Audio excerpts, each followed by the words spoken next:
de la temporada. Está aquí con nosotros. Hola, Samantha, muy buenas tardes. Hola, buenas tardes. Samantha, Hola, Samantha. Cuéntanos cómo consigues esa empatía con los protagonistas de tus programas, en este caso con Arantxa Sánchez Vicario, que ayer fue la protagonista de esa conexión, Samantha. ¿Cómo lo haces? Para mí no tiene mucho mérito, yo creo que lo hacemos todos en realidad. Los periodistas, esto mucha gente no lo sabe, pero cuando no estamos grabando seguimos hablando con nuestros personajes y antes de encender el botón del rec en la cámara les tratamos con total normalidad.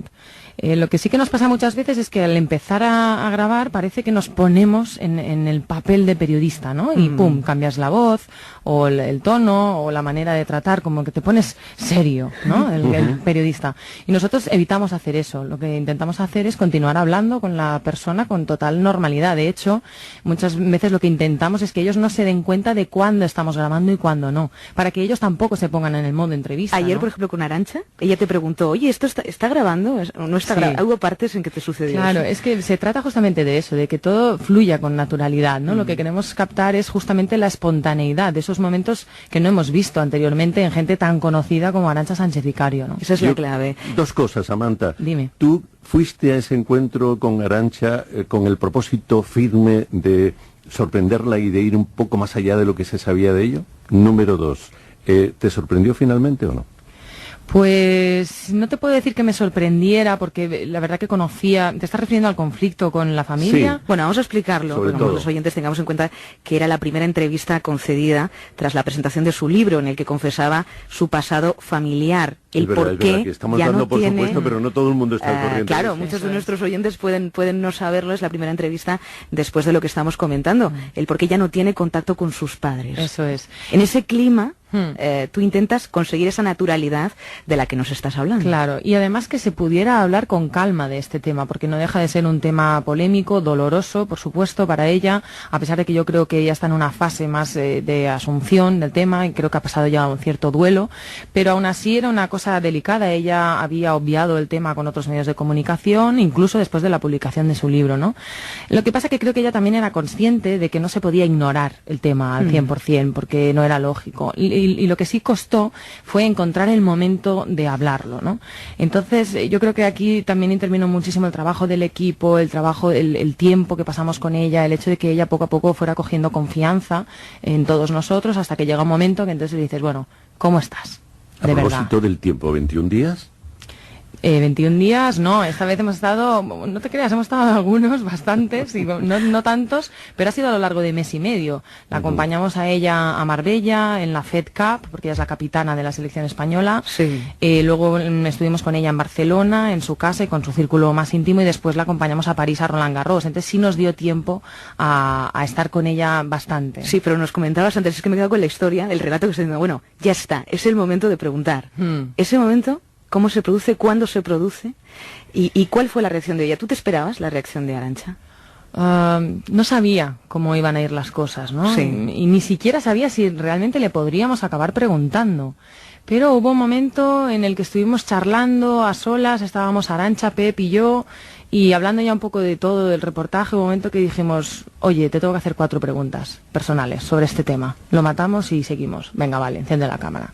Y a partir de aquí, pues tal como surgió, con los silencios que hubo, etcétera, ¿no? Yo creo que... Eso te iba a preguntar, ¿no hubo ninguna parada para luego remontar la respuesta con otra nueva respuesta? No, eso está tal cual. Y yo creo que de hecho que los silencios aportan mucho, muchas veces en las entrevistas o en las conversaciones que nosotros mantenemos, ¿no? Un silencio, una tensión, un ver cómo se piensa la respuesta, aporta también información, ¿no? Sobre qué está pasando ahí. Desde luego. Sí, En sí. ese momento del que nos está hablando Samantha, es que es un momento clave porque ella dice, te llega a decir que no querría para sus hijos una infancia como la suya. Sí, Y hablando de silencios, supongo que ahí sí que se han debido producir muchos silencios. ¿Habéis tenido que editar mucho ese momento en el que ella cuenta? no, es que yo creo que hay cosas que tienen un peso específico, ¿no? No hace falta montarlas. Luego en otros momentos para hacerlo más comprensible sí que se necesita el montaje o para darle ritmo, etcétera, ¿no? Pero hay charlas, por ejemplo, incluso momentos que hablamos con Pep Santacana, el marido de Arantxa Sánchez Vicario, que están montados en bruto de cámara prácticamente, ¿no? Porque es una conversación lo bastante interesante como para irla manteniendo, ¿no? Cosa que no suele pasar en televisión, ¿no? Muchas muchas veces si no cambias de plano, si no aportas una nueva historia, etcétera, parece que te aburres, ¿no? Pero ha habido momentos en los que hemos podido dejarlo tal cual. Samantha, Puri Beltrán ha comenzado preguntándote acerca de cómo consigues la empatía con tus personajes, en este caso con Arantxa Sánchez Vicario, y yo quería justamente preguntarte casi lo contrario, es decir, ¿cómo consigues sobreponerte a la empatía y a eso que solemos llamar el síndrome de Estocolmo, es decir, el verte poseído por tu personaje? No, a veces es delicado, ¿no? Yo no diría que es complicado porque tú sigues teniendo una opinión, ¿no?, al respecto. Lo que pasa es que es verdad que tienes que tener mucho tacto. Yo a un torero no le puedo decir abiertamente, mira, a mí no me gustan los toros, por ejemplo, ¿no? Hay que encontrar el momento, hay que encontrar las palabras, pero yo creo que con tacto y con tiempo y con tranquilidad y con respeto, sobre todo, al final todo se puede hablar, ¿no? No me he encontrado con gente que se haya cerrado en banda en general, ¿no? Sí que me he encontrado con gente que intenta esperar el momento adecuado para cada cosa. Y hay que tener un poco de psicología, un poco de trato humano, simplemente, ¿no? Si estamos rodeados de gente, pues no es el momento de hablar de la polémica. Pero por ejemplo ayer, ¿no?, en Conexión Samantha, los televidentes pudieron ver ese abrazo que te diste con Arantxa Sánchez Vicario. En ese momento, yo estoy convencida, viéndolo anoche, estoy convencida de que tú, en ese momento, eras más amiga de Arantxa Sánchez Vicario, que periodista. Síndrome de Estocolmo. Bueno, yo me pongo un poco en el papel que tenía su profesora de la escuela, que también explicaba que ella... No, pero eso es muy positivo, Paco, porque es tan empática que le ha traspasado todo. Es decir, es periodismo absolutamente receptor, ¿no? Es abierto por completo. O sea, yo no digo que es síndrome de Estocolmo porque tú mantienes tu criterio. En el síndrome de Estocolmo pierdes la cabeza. Esto no es lo mismo, ¿no? Tú sí puedes seguir manteniendo tu criterio. Un poquito el corazón, ¿no? Lo que pasa es que entiendes matices que de otra manera antes no los tenías, antes de conocer al personaje, y te haces como más tolerante de alguna manera, ¿no? Como juzgas un poco menos, creo yo. No, lo que pasa es que, fíjate, este es un tema apasionante como debate sobre el ejercicio periodístico, porque imagínate que en lugar de tener a Arantxa Sánchez Vicario tienes a Mariano Rajoy, y estás hablando del rescate. Terminarías con un abrazo. Pero tú le preguntarías a Mariano Rajoy, le dirías... Repita conmigo, rescate. Sería o bueno. no, o te terminarías creyendo lo de la línea de crédito. Hombre, no sé si me la acabaría creyendo, creo que no, ¿no? Pero estaría bien cómo tratar el tema. Rescue. Bailout, ¿no? Que de estos días salía. Sí. ¿No te lo has planteado? Hacer un Conexión Samantha con Mariano Rajoy, por ejemplo. Sería fascinante, sí. Y con Rubalcaba y con Garzón y con tantos personajes políticos del mundo de la judicatura, tenemos un abanico... ¿Con Díbar te atreverías? Bueno, me encantaría. ¿En Marbella? Imagínate. Preferentemente. Claro, que me invitase a comer en algún momento, a lo mejor. Oye, como no crean esa tensión de la que hablaba antes Samantha, que llega un momento en el que el personaje, en este caso Arantxa Sánchez Vicario ayer, no sabe cuándo está la cámara encendida y cuándo no, se les olvida. Lo mismo es un gran ejercicio periodístico y consigues titulares que ninguno de nosotros hemos conseguido hasta el momento. Bueno, es que es otra manera, ¿no? Yo digo que hacemos relato de no ficción. La gente intenta poner etiquetas. ¿Esto es periodismo? ¿No es periodismo? ¿Es documental? ¿No lo es? ¿Es reportaje o no? ¿O es entretenimiento? ¿Qué es? Digo, mira, hacemos relatos, contamos historias y son historias de no ficción. Son historias de la realidad. Entonces tienen muchos elementos del periodismo y tienen otros elementos de la literatura, del relato audiovisual, del entretenimiento, ¿no? Entretenimiento informado, sin duda alguna, ¿no? Claro, o periodismo literario, no sé. O periodismo con un audiovisual, con un punto de acercamiento así literario y humano, sí. Y de todo lo que has hecho, de todos los personajes y temas que has abordado así en primera línea, ¿cuál personalmente te ha llegado más? Pues fíjate que a mí hay historias que me han hecho encoger el corazón. Una era, más que los personajes más conocidos, también me pueden sorprender, pero me suelen sorprender historias determinadas en las que el hombre construye su propio destino y le da la vuelta a su vida. A mí esas historias me despiertan una admiración muy ¿Estás pensando total. en aquel primer reportaje de los cartones que tanto impacto tuvo? No, pero va por la línea. Estoy pensando en un reportaje que hicimos sobre las maras en El Salvador y nuestro personaje principal era un pandillero, un marero inactivo que había asesinado. Giovanni, exactamente. Había asesinado... Giovanni, esa imagen tatuado por completo. Sí, durísimo. Una persona que había pasado por cárcel, que había llegado a los 30 años cuando él creía que no viviría nunca más allá de los 25, y hay un momento en el que se da cuenta de que es un monstruo, de que su vida es la de un monstruo y decide que no quiere seguir viviendo así.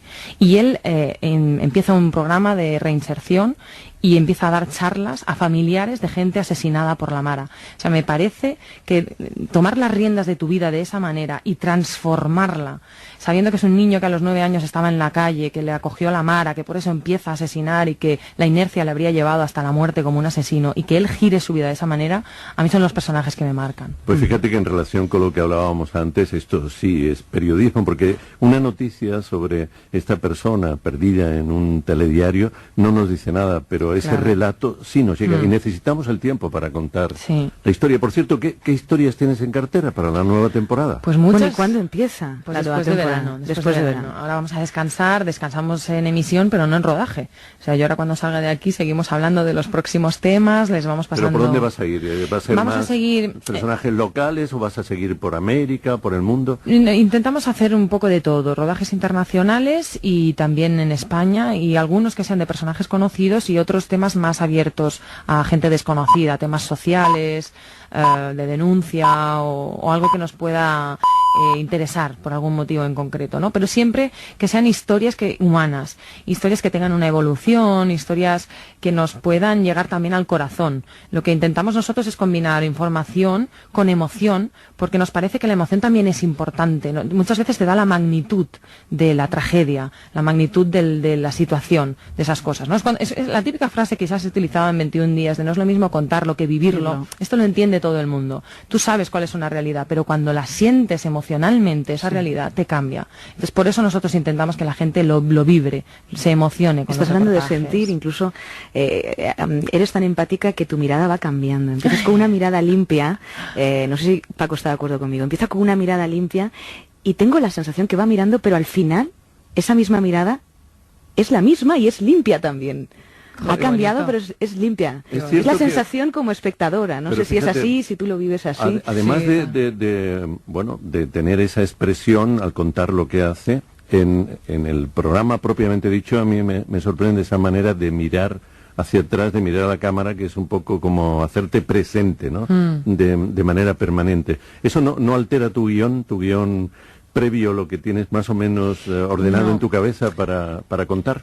Nosotros trabajamos con secuencias. Sabemos que vamos a grabar una acción determinada del personaje que tiene que hacer algo determinado. Hemos seleccionado ese momento, vamos a grabarle y en esa secuencia vamos a introducir un contenido, una temática que queremos tratar con él. Pero lo que surja a partir de ahí está totalmente vivo, está totalmente abierto. Lo que queremos justamente es captar la espontaneidad de las cosas. Si a ese personaje de repente le entra una llamada de teléfono, pasa algo que rompe totalmente el guión, nosotros seguimos grabando. O entra en contacto con alguien. Lo que queremos justamente es ese momento en el que se encuentra con alguien. Eso parece claro, pero digo, tu mirada hacia atrás a la cámara, ¿con qué intención la haces?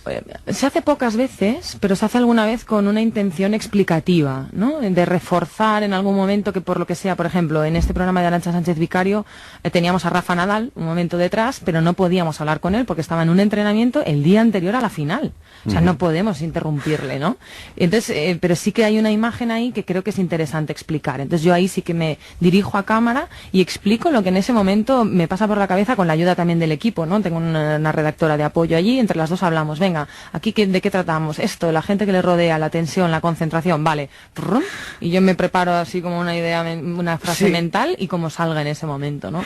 Intentamos hacerlo poco por eso, porque nos interesa más que sea el personaje el que hable, ¿no? Yo estoy mirando a Samantha y pienso, esta mujer va a ser capaz de desconectar, porque nos ha dicho que vuelve el programa, que será después del verano, pero tú en verano eres capaz de parar. Pues no voy a parar este verano, la verdad, porque el mes de vacaciones que tenemos tengo un libro pendiente de acabar y me voy a dedicar a eso, así que... Es que me imagino a Samantha Villar, si estuviera contigo en Granada ahora mismo, en lo de el Campus 55 más, Paco, si estuviera, haría un conexión Samantha que probablemente lo fliparíamos. Seguro. Bueno, yo desde ahora le invito para octubre, que se celebrará en Córdoba, y habrá allí 500 personas. Podrás elegir tus... Fenomenal. Habría protagonistas. Historias interesantísimas entre la gente mayor. Yo estoy loca por hacer temas con gente mayor, porque tienen esa espontaneidad. O sea, yo creo que la gente mayor, sobre todo a partir de una determinada edad, pierde las inhibiciones que tenemos en otras edades, ¿no? Es como un poco como los adolescentes. Hay un momento en el que se dan cuenta, son más libres, ¿no? Y tienen menos tapujos. Entonces a mí me gusta mucho esa Samantha, tú naciste en el 75, con esto ya revelo tu edad. Sí. Yo no sé si te acuerdas de la serie Dallas.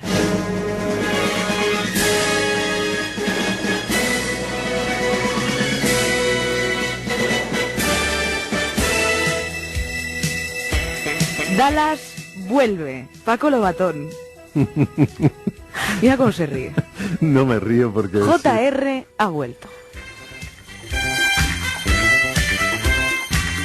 Y María Guerra, que está a mi derecha, me dice, yo no me fío mucho, pero me dice que ella iba a la universidad cuando emitían Dallas. Yo creo que ya había hecho el doctorado por aquella época.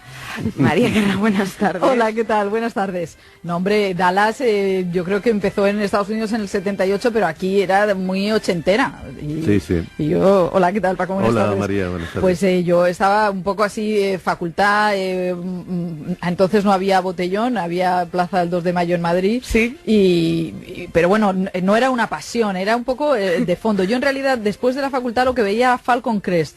Vamos, soy más de Falcon Crest que de Dallas. Sí, yo estaba riéndome un poco porque me estaba acordando de un título, María lo dirá con más exactitud, pero el pasado nunca vuelve, ¿no? Sí, sí. Pues eso, vuelve Dallas, pero no puede volver como era en el pasado. Yo creo que sería muy interesante estudiar a ver cómo lo recibe el público de hoy. Va a ser muy Pero es interesante. que ha vuelto, en No, realidad, Paco. este 9 de Dallas ha vuelto, Paco. A JR le han salido unas cejas y le han crecido y se le han rizado, que podían habérselas cortado. A mí lo que me impresiona de este nuevo Dallas es la lozanía del formol, o sea, es tal cual. Bueno, mira que han avanzado los guionistas de televisión y sin embargo aquí se han quedado ofreciendo exactamente lo mismo. No, pero yo, María, me estaba refiriendo a ver cómo vamos a reaccionar todos como espectadores ante esa propuesta, ¿no? Porque en el tiempo, en los 80 que tú recordabas ahora, pues tenía un efecto determinado, ¿no? Y esa familia de grandes terratenientes y tal, y relacionados con el petróleo, en el mundo de hoy, en plena crisis financiera mundial, no sé, creo que los vamos a mirar con otros ojos, ¿no? Yo creo que es que no queremos mirar en el futuro y por eso volvemos al pasado, porque por lo menos lo conocemos, Paco. De todas maneras, no le hemos preguntado a Samantha Villar si ella tiene algún tipo de noción sobre Dallas. Samantha. Hombre, la han repuesto además, ¿La han ¿no? repuesto? Sí. ¿Seguidora? La vi en su momento, no recuerdo haberla seguido de principio a final. Yo creo que estaría en el colegio o algo así, ¿no? Pues sí, es ahí. No soy tan joven. Eso es Bueno, no es de merienda, además, ¿no? Dallas es como traiciones a lo bestia, whiskies a todas horas del día y no es como para volver del cole y arrearte un Dallas. Bueno, Samantha, me decías que no ibas a poder parar. Este verano, que María, habla con María que te pase los capítulos, que además se va a emitir en verano. Dallas, deberes. Y me he Yo creo quedado que- con la curiosidad, ¿el libro que vas a escribir, Samantha, tiene que ver con tu experiencia en el programa? No, nada que ver. Es el día a día de las prostitutas. Ujú. Interesante. O sea, pero es un libro testimonio. Sí, también. La de no ficción, que es lo la mío. no ficción. Bien, bien. Muy bien, Samantha Villar, muchísimas gracias por habernos acompañado Gracias en a esta vosotros. tarde de radio. Creo que tu mirada sigue igual, así que Gracias. es positivo. Hacemos una pausa y enseguida regresamos.